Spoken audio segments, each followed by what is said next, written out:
Denduluru MLA Chintamaneni Prabhakar కుటుంబ సభ్యులను బయటికి లాగితే సహించేది లేదని లాయర్ ఏడుపుగంటి శ్రీనివాస్ను దెందలూరు నియోజకవర్గం టీడీపీ నాయకులు హెచ్చరించారు. ఏలూరులోని జిల్లా టీడీపీ కార్యాలయంలో ఏర్పాటు చేసిన మీడియా సమావేశంలో టీడీపీ దెందలూరు మండలం కార్యదర్శి కసికుర్తి రామకృష్ణ, పార్టీ ఏలూరు మండల అధ్యక్షులు నంబూరి నాగరాజు, టీడీపీ రాష్ట్ర కార్యదర్శి Penuboyina Mahesh, AMC chairman Garapati Ramaseetha, party జిల్లా అధికార ప్రతినిధి గుడిపూడి రేవతి, పార్టీ జిల్లా ఉపాధ్యక్షులు బొప్పాన సుధాకర్ మాట్లాడుతూ దెందలూరు ఎమ్మెల్యే చింతమనేని ప్రభాకర్ వల్లే ఏడుపుగంటి శ్రీనివాస్కు లాయర్గా మంచి గుర్తింపు వచ్చిందన్నారు. 2024 ఎన్నికల ముందు నుంచే ఏడుపుగంటి శ్రీనివాస్ వైసీపీ వాళ్లతో జతకట్టారన్నారు. ఎన్నికల సమయంలో చింతమనేనికి ఓటు వెయ్యొద్దని శ్రీనివాస్ ఫోన్ చేసి వారి అనుయాయులకు చెప్పారన్నారు. చింతమనేని ప్రభాకర్ మనోభావాలను దెబ్బతీసేందుకు ఆయన కుటుంబ సభ్యులపై అనుచిత వ్యాఖ్యలు చేశారన్నారు. వైసీపీ ముసుగు కప్పుకోవటం దేనికని, నేరుగా ఆ పార్టీ కండవ వేసుకోవచ్చు కదా అని శ్రీనివాస్కు టీడీపీ నాయకులు సూచించారు. మీడియా సమావేశంలో వచ్చి అబద్ధాలు ఆడటమే కాకుండా వైసీపీ వాళ్లు ఇచ్చిన స్క్రిప్ట్ను శ్రీనివాస్ చదువుతున్నాడని ఆరోపించారు. పార్టీని విమర్శిస్తూ, మా నాయకత్వాన్ని విమర్శిస్తూ, మా ఎమ్మెల్యే గారిని వ్యక్తిగతంగా విమర్శిస్తూ ఆ కుటుంబాన్ని విమర్శించడం అనేటువంటి జరిగింది. గతంలో చూసాం. నిండు అసెంబ్లీ సభలో వైసీపీ పార్టీ నాయకత్వంలో వైసీపీ ఎమ్మెల్యేలు అందరూ కూడా చంద్రబాబు గారి కుటుంబాన్ని, చంద్రబాబు గారి భార్యని కూడా వ్యక్తిగతంగా విమర్శించడం అనేది జరిగింది. అంటే మనుషుల యొక్క మనోభావాలు దెబ్బతీసేటువంటి విధంగా, వాళ్ళని మానసికంగా కుంగిపోయేటువంటి విధంగా పనిచేయటంలో వైఎస్ఆర్సీపీ అనేటువంటిది ముందుంటుంది. వైఎస్ఆర్సీపీ ఇచ్చినటువంటి సలహా మేరకే ఈ రోజున మా చింతమనేని ప్రభాకర్ ఎమ్మెల్యే గారిని మానసికంగా దెబ్బతీయడం కోసం ఈయన్ని ఈడుపుగంటి శ్రీనివాసబాబు అనేటువంటి అతన్ని వాడుకుంటుంది తప్ప వేరే విషయం ఏం కాదు. ఈ విషయంలో మా పార్టీ కానీ, మా పార్టీ పార్లమెంట్ అధ్యక్షుడు కూడా ఈ రోజున మరి ఈడుపుగంటి శ్రీనివాసబాబు గారిని సస్పెండ్ చేయడం జరిగింది. దీన్ని దృష్టిలో పెట్టుకుని మేమందరం కూడా హర్షించడం జరిగింది. ఎమ్మెల్యే గారు కూడా ఎమ్మెల్యేగా కాకముందు మనిషి, ఆయన కూడా ఒక మనిషే. ప్రతి మనిషికి ఎమ్మెల్యే అయినా, మంత్రి అయినా, సీఎం అయినా, ఎవరికైనా వ్యక్తిగత మనోభావాలు ఉంటాయి. ఎప్పుడైతే మానసిక మనోభావాలు దెబ్బతిన్నాయో కుటుంబమే ముఖ్యం. కుటుంబం తర్వాతే ఎమ్మెల్యే కానీ ఏ పదవైనా సరే. దాని దృష్టిలో పెట్టుకుని సహజంగా మనిషి అనేది రియాక్ట్ అవుతారు కాబట్టి ఆ విధంగా రియాక్ట్ అవ్వాల్సిన పరిస్థితి వచ్చింది. దీన్ని ఎవరు కూడా ఎటువంటి దురుద్దేశంతో ఆపాదించవలసిన అవసరం లేదు. ఒక నీచమైన సంస్కృతిని లేవనెత్తిన ప్రముఖ లాయర్ అని చెప్పుకుంటూ ఉంటాడు. నేను తెలుగుదేశం స్టేట్ లీగల్ సెల్కే వైస్ ప్రెసిడెంట్ అని చెప్పుకుంటాడు. చెప్పుకుని పార్టీకి ద్రోహం చేస్తూ నేనేదో పెద్ద మనిషినని పెద్ద బిల్డప్ ఇస్తూ ఉంటాడు. చూశారుగా మైకిల్ దగ్గర ఎలా మాట్లాడుతున్నాడో. పెద్ద నాకేమీ తెలియదు, నేనే పెద్ద తెలివి గలవాడిని. లాయర్గా నీకు తెలివితేటలు ఉండొచ్చు. ఆ లాయర్ భిక్ష పెట్టిందే మా ఎమ్మెల్యే చింతమనేని ప్రభాకర్ గారు. నువ్వెవరో తెలుసాయా? నువ్వు కాన్స్టిట్యున్సీలో ఒక లాయర్గా, మామూలు లాయరు నువ్వు. నీకు గౌరవ శాసనసభ్యుల వారు పరిచయంతో, ఆయనకున్న సన్నిహిత సంబంధాలతో నువ్వు ఒక ప్రముఖమైన లాయర్నని ఈరోజు జబ్బలు జరుచుకుంటున్నావు.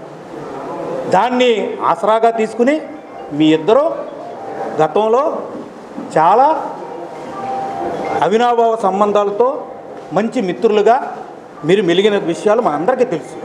ఎందుకంటే ఎమ్మెల్యే గారికి ఎటువంటి కేసునైనా సరే నువ్వు వచ్చి అర్ధరాత్రి కాడ కూడా పోలీసులతో మాట్లాడి స్టేషన్ బేలో ఇంకోటో మాట్లాడి మేమందరం ఉండగానే మీరు కూడా బుల్లెట్ వేసుకుని వచ్చి ఆయన తీసుకొచ్చిన దాఖలాలు ఉన్నాయి. అలాంటి స్నేహం ఎక్కడ బెడిసికొట్టిందో మాకైతే తెలియదు.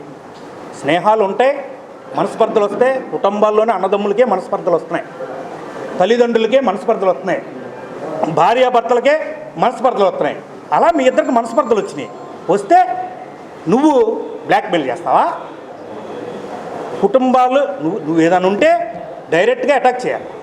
మనిషితో మనిషిగా అటాక్ చేసి నీ దమ్మేంటో మా దమ్మేంటో తేల్చుకోవాలి తప్ప కుటుంబ విషయాల్ని రోడ్డుకి లాగి నువ్వేదో పెద్ద ఘనకార్యం చేశానని చెప్పి చేస్తే మాత్రం మేము ఊరుకునే పరిస్థితిలో లేము. ఎవరికైనా సరే కుటుంబాన్ని బయటకు లాగితే ఎవరైనా సరే వారి యొక్క సహనాన్ని కోల్పోవటం అనేది సహజం. అంతేగాని పనికిమాల మీడియా వాడు అది చేశారు, నువ్వు ఊరుకుంటావా? ఎవరో ఏబిఎన్ వెంకటేశ్వరరావు ఏదో అన్నాడని హైదరాబాద్ పంపించి ఏబిఎన్ వెంకటేశ్వరరావు ఆఫీస్ మీద నువ్వు దాడి చేపించిన నీ ఛానల్ నీకు ఎదటోటి ఆడవారు మనుషుల్లా కనపట్టలేదా? నువ్వేం మాట్లాడుతున్నావా? ఎవడన్నా ఊరుకుంటాడా? మాకు చెప్పలేదు ఆయన. వాస్తవంగా అంటే మాకు ఎవరికి ఇంటిమేషన్ ఇవ్వలే. ఆయన సొంత విషయమని, ఆయన సొంత ఇంట్లో విషయమని ఆయన ఒక్కరే వెళ్ళారు. మా క్యాడర్ కానీ ఎవరికి కూడా ఆయన ఫోన్ చేయలేదు. ఫోన్ చేస్తుంటే నీ పరిస్థితి వేరే రకంగా ఉండేది. ఎవరైతే వైసీపీ నాయకులు ఉన్నారో వారందరితో మరి అంటకాగడం వాస్తవం కాదా అని చెప్పి మేము అడుగుతున్నాం ఆయన్ని. మీకు దమ్ముంటే మీరు నిరూపించుకోండి, మేము నిరూపిస్తాం. మీరు వైసీపీ వాళ్ళతో గత 24 ఎలక్షన్ ముందు నుంచి కూడా మీరు వారితో అంటగాగుతున్నారని చెప్పి మేము తెలియజేసుకుంటున్నాం. మరి ఒకటే తెలియజేస్తున్నాం, మీ అంత కుసంసారులు మేమైతే కాదు. మీరు మాట్లాడినటువంటి మాటలు ఒకసారి మీరు మళ్ళీ ఒకసారి ఫోన్ చూసుకుని మరి నేను ఇలా మాట్లాడా అని చెప్పి తెలుసుకోండి అని చెప్పి తెలియజేస్తున్నాం. ఎందుకంటే మరి ఆయన మాటలు మరి ఎవరు కూడా రాజకీయాల్లో కానివ్వండి, అలాగే మన వ్యక్తిగత విషయాలు కానివ్వండి, ఎవరు కూడా మాట్లాడడానికి ఇష్టపడరు. మరి అలాంటి మాటలు కూడా మరి ఆయన మాట్లాడడం చాలా బాధాకరమైన విషయం. ఎందుకంటే ఆయన గతంలో మరి చాలా సాన్నిహిత్యంగా ఉన్నారు కాబట్టి అలాంటి మాటలు మాట్లాడడం చాలా దురదృష్టకరం. ఇలాంటి మాటలు కనుక, ఇలాంటి సన్నివేశాలు కనుక, ఇలాంటి పత్రికా సమావేశాలు కనుక ఇంకొకసారి మీరు నిర్వహించినట్లయితే మీకు గట్టిగా బుద్ధి చెప్తామని చెప్పి మేము తెలియజేస్తున్నాం. ఇప్పటి వరకు మా ఎమ్మెల్యే గారు మమ్మల్ని మేము ఏదైనా మాట్లాడతాం చేస్తా ఉన్నా సరే మీరు ఏం వద్దని చెప్పి మరి చెప్పడం జరిగింది. ఈ రోజున మరి గతంలో మాట్లాడినప్పుడు రాష్ట్ర పార్టీ వారు కూడా ఆయనకు తెలియజేశారు, మీరు ఏదైనా ఉంటే పార్టీకి సమాచారం ఇవ్వండి తప్ప మీరు బహిరంగ సమావేశాలు ఏర్పాటు చేయొద్దు, పత్రికా సమావేశాలు ఏర్పాటు చేయొద్దు అని చెప్పి. కానీ అవన్నీ కూడా ఆయన పాటించకుండా పార్టీ క్రమశిక్షణ మరి ఉల్లంఘన చేశారు కాబట్టి ఆయన్ని ఈరోజు జిల్లా పార్టీ అధ్యక్షులు వారు బడేటి రాధాకృష్ణయ్య గారు మరి సస్పెండ్ చేయడం జరిగింది. ఇంకా మరి ఎవరైనా సరే పార్టీకి వ్యతిరేక కార్యకలాపాలు చేసినట్లయితే ఇదే పరిస్థితి ఎదురవుతుందని చెప్పి తెలియజేసుకుంటున్నాం. మీడియా మిత్రులు అందరికీ తెలుసు, మొత్తం జిల్లా రాష్ట్ర వ్యాప్తంగా అందరికీ తెలియనిది ఏమీ లేదు దీని గురించి. కానీ కుటుంబాల గురించి మాట్లాడే ముందర ఆయన కుటుంబం గురించి కూడా ఇంకొకరు మాట్లాడతారని తెలుసుకుంటాం ఆయన మేలు. ఈయన ఎందుకు మాట్లాడుతున్నాడో, ఆ ఆడపిల్ల ఇంట్లో తన ఇంట్లోనే ఉన్నారు, ఆడపిల్లలు చెల్లి పిల్లలు అందరూ ఉంటారని మరి ఎందుకు ఒకరి కుటుంబాల గురించి ఎందుకు మాట్లాడుతున్నాడో మరి మాకైతే ఏం అర్థం కావట్లేదు.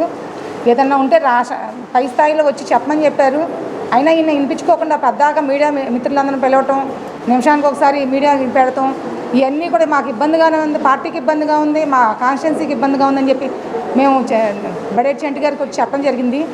ఆయన మా అందరి నివేదికల ప్రకారమే ఆయన పార్టీ నుంచి సస్పెండ్ చేయడం జరిగింది. పాలు పోసి పెంచాడు, పామును పెంచినట్టు. ఇంటి గుట్టు అంతా ఇంట్లో గుట్టు, అది ఏంటి 3 తరాల గురించి మాట్లాడతానంటున్నావు ఏంటి? నువ్వు 3 తరాల గురించి ఏం తెలుసుకున్నావు ఇంట్లో? నీ 3 తరాలు ఆయన 3 తరాల గురించి మీరు తెలుసుకుంటే, మీరు మాట్లాడితే మిగతా వాళ్ళు ఏమైనా చేతులకి గాజులు తొడుగు కూర్చున్నారా? చూడండి, నేను చెప్తున్నాను, సహనం అనేది కొంతవరకు ఉంటుంది ప్రతి మనిషికి కూడా. సహనం కోల్పోతే ఎవరైనా అలాగే చేస్తారు. మీరు ఇవాళ సోషల్ మీడియాలో పెట్టి ఏంటి వాళ్ళ మా ఎమ్మెల్యే గారిని అలాగా అల్లరి చేయడానికి చూస్తున్నారు కదా. ఇది నేను మన గవర్నమెంట్ వచ్చిన కాడ నుంచి చూస్తున్నాం. ఇదే లాయర్ గారు ప్రతిదానికి మా నాయకుడు అడిగేస్తే తప్పు, కదిలితే తప్పు, మెదిలితే తప్పు అని ప్రతిదాన్ని పెద్ద పెద్ద మైకులు పెట్టేసుకుని మిమ్మల్ని అందరినీ పిలిచేసి ప్రెస్ మీట్లు పెడుతున్నాడు. ఏం నేర్చుకున్నావయ్యా నువ్వు? చదువు దొంగతనంగా కాపీ కొట్టి లా పాస్ అయ్యావా? ఎన్ని హిస్టరీలు చదువుంటావు నువ్వు లా చదవడానికి? ఎన్ని చరిత్రలు చదువుంటావు? ఎంతమంది జీవితాల్లో నేర్చుకుని ఉంటావు నువ్వు? ఇలాగే ఉందా? మగోడు ఎదురు పడినప్పుడు మీ బతుకులు మీరు చూసుకోవాలి. ఇళ్లలో ఆడవాళ్ళ లాక్ రావడం ఏంటయ్యా? చాలా మహిళలుగా మేము చాలా సిగ్గుపడుతున్నామండి. ప్రతి మగాడు కూడా, రాజకీయాల్లో తిరిగే ప్రతి మగాడు కూడా ఇలా మాట్లాడుకోవాలి. కానీ ఇళ్లలో ఉన్న ఆడపిల్లల గురించి, భార్యల గురించి, 3 తరాల గురించి మాట్లాడుతున్నాను అంటున్నాడు. ఆయన మాట్లాడుతుంటే వేదాలు వల్లిస్తున్నాడు ఆయన. అది చాలా తప్పండి. వైఎస్ఆర్ కాంగ్రెస్ పార్టీ కోర్టులో పనిచేస్తా ఉన్నావు. నువ్వు అబ్బాయి చౌదరికి నువ్వు కేక్ తినిపించుకున్న ఫొటోస్ లేవా? మీ మీడియా మిత్రులందరి దగ్గర కూడా ఉన్నాయి. అన్నీ కూడా నువ్వు వాళ్ళని రెగ్యులర్గా కలుస్తూ ఉన్నావు.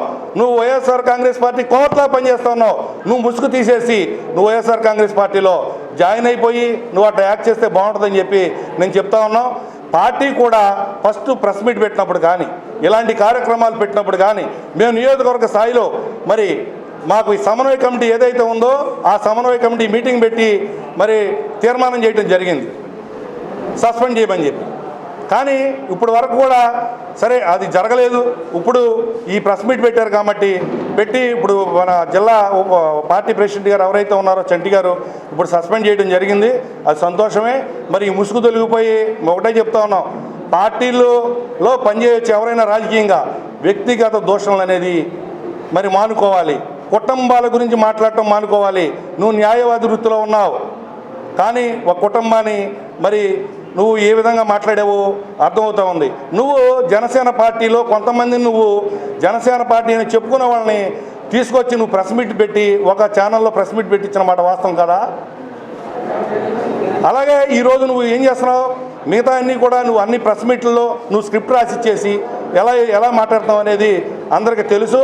అలాగే ఈయన మాట్లాడింది ఏదైతే ఉందో దాన్ని మరి సజ్జల అటు భార్గవరెడ్డి అని చెప్పి ఒకడు ఫేక్ది ఒకటి మరి న్యూస్ ఒకటి బయటకు వదలబట్టి ఆయనకి వ్యక్తిగతంగా బాధ కలిగి మా ఎమ్మెల్యే గారు మరి అతను జరిగిన సంఘటన దురదృష్టకరం.